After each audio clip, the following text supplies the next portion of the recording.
10 वराचे आपल्या घरातून बाहेर सरून शांतादुर्गा देवळाकडे आपल्या एकजुटीन एकट्या येऊन संदेश दिवपाक जाय की कारापूर आवाज आता आम्ही जोरान उभो करूया आणि आमची भूमी, आमचे गाव, पर्यावरण आणि आमच्या भविष्याची राखण करपाक एकजुटीन उभे रावूया. ऐकात फाल्यां आमच्या कारापूर वाचोवपाचो आंदोलनाचे 100 दीस पूर्ण जातात. हो 100 दिसूच न्हू फक्त आंदोलनच न्ही तर आमचे एकजूट, हिम्मत आणि आमची जमीन निसर्ग वाचोवपाचो आसा.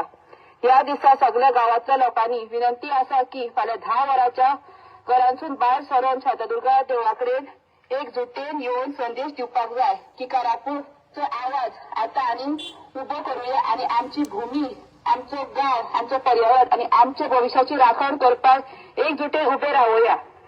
ऐकात फाल्यां आमच्या कारापूर वाचोवपाचो आंदोलनाचो 100 दीस पूर्ण जाता. हे दीस आमकां फक्त आंदोलनाचेच न्ही तर आमची एकजूट, हिम्मत आणि आमची जमीन निसर्ग वाचोवपाचो दीस आसा. ह्या दिसा गावातल्या लोकांनी विनंती आसा की फाल्यां 10 वराचेर आपल्या घरातून भायर सरून शांतादुर्गा देवळाकडे आपल्या एकजुटीन एकट्या येऊन संदेश दिवपाक जाय की कारापूर आवाज आता आम्ही जोरान उभो करूया आणि आमची भूमी, आमचो गाव, पर्यावरण आणि आमचे भविष्याची राखण करपाक एकजुटीन उभे रावूया.